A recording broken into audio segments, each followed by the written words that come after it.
Hello students, तो हमने पिछले जो वीडियो थी हमारे पास उसमें ये क्वेश्चन किया था। इसका हमने 0 और 90 के लिए ग्राफ किया था। ये एक्चुअली वीडियो बीच में ही actually due to some issue cut हो गई थी। हम कंटिन्यू करते हैं इसी क्वेश्चन को यहाँ पे। सो हमने इतना कर दिया था, जब थीटा 0 था तो टॉर्क 0, एंड जब थीटा 90 है तो उस टाइम पे टॉर्क आपका पीई मैक्सिमम था। ठीक है, उसके बाद अगर हम नेक्स्ट निकाले 180 के लिए, जब आपका थीटा कितना होगा 180। सो 180 पे हमारे पास टॉर्क का फॉर्मूला क्या होता है, PE sine theta, sine 180। So sine 180 की वैल्यू भी आपकी 0 होती है। सो दैट मीन्स इस केस में भी आपका जो टॉर्क है वो 0 आएगा। तो ये आपके लिए 0 के लिए हो गया, ये 90 के लिए आया, और ये वाला जो पॉइंट है ये हमारा हो गया 180। ठीक है, ये 180 हो गया क्योंकि यहाँ पे इस पॉइंट पे हमारे पास 0 आ रही है। नेक्स्ट अगर हम आगे चले थीटा को 270 ले, ठीक है, तो टॉर्क का फॉर्मूला क्या होता है, PE sine theta. So sine क्या लिया हमने, थीटा साइन 270। तो साइन 270 का वैल्यू -1 होता है। तो टॉर्क आपका इस केस में क्या आएगा, माइनस पीई। जैसे उस केस में प्लस पी था ना, इसमें माइनस पी, क्योंकि साइन 270 का वैल्यू -1 है। सो ये आपका नीचे जाएगा। थोड़ा बड़ा बनाना है ये डायग्राम को, यहाँ पे जगह कम है तो इस तरह से बना रही हूँ, बट आपको विजिबल होगा। नीचे जाएगा क्योंकि जो हमारा ये नीचे एंगल है 270 है। ठीक है, क्योंकि 270 पे माइनस पी मतलब नेगेटिव के टुवर्ड्स आगे लेंगे तो थीटा आपके पास सॉरी 360 आएगा। नेक्स्ट 360 साइन 360 की वैल्यू 0 होती है। सो इस केस में भी आपका थीटा टॉर्क कितना हो जाएगा 0। सो यहाँ 0 हो जाएगा, ये वाली वैल्यू आपकी 360 की है। ठीक है, ये जो मैंने मार्क किया अभी। ठीक है, तो इस तरह से आपका ग्राफ बनेगा, पहले ऊपर जा रहा है, देन नीचे, देन अगेन ऊपर। इस तरह से पहले 0 थी, देन मैक्सिमम हुई 0 हुई, फिर नेगेटिव में, फिर वापस 0। ठीक है, इस तरह से चल रहा है ये आपके पास। ठीक है, इस तरह से आपको ग्राफ बनाना है।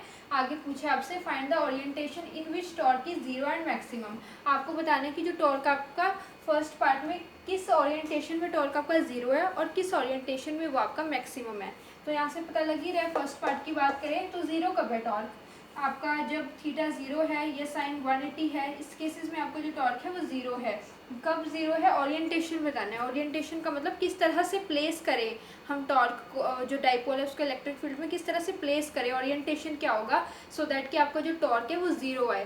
तो देखो आपका टॉर्क कब 0 है, जब आपका थीटा 0 है और 180 है, यानी कि थीटा 0 का क्या मतलब है कि जो पी और ई है सेम डायरेक्शन में है। जब आपका डाइपोल और इलेक्ट्रिक फील्ड दोनों पी का और ई का दोनों का सेम डायरेक्शन है, जब आपका डाइपोल और इलेक्ट्रिक फील्ड दोनों का सेम डायरेक्शन होगा, सो इन दैट केस थीटा 0 होगा, यानी कि दोनों पैरेलल होंगे।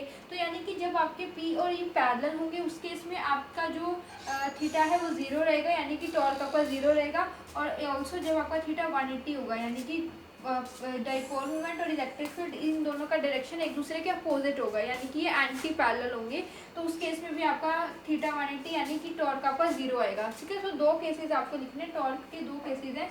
एक है जब आपका पैरेलल है, ठीक है, जब आपका P and E parallel direction में है, और एक आपका जब पी ई पैरेलल और या फिर आपके ये एंटी पैरेलल डायरेक्शन में है। ठीक है, तो उस केस में आप लिख देना यहाँ पे जो टॉर्क है वो आपका 0 होगा। ठीक है, इस तरह से आप अपनी लैंग्वेज में जैसे लाइन लिख सकते हो कि in which the case in which dipole moment and electric field are parallel to each other और anti parallel, in that case torque will be 0। और इस तरह से फॉर्मूला लिख के टॉर्क 0 हो जाएगा। सेकेंड केस की बात करें तो उसमें पूछा टॉर्क मैक्सिमम कब होगा आपका। ठीक है, मैक्सिमम पूछा है। तो मैक्सिमम की अगर हम बात करते हैं तो मैक्सिमम आपका देखो यहाँ पे एक तो ये वाला केस था 90 वाला, जब आपका 90 था उस केस में जब पी और ई हमारे पास मैक्सिमम वैल्यू आई, और एक सेकंड केस था हमारे पास 270 वाला।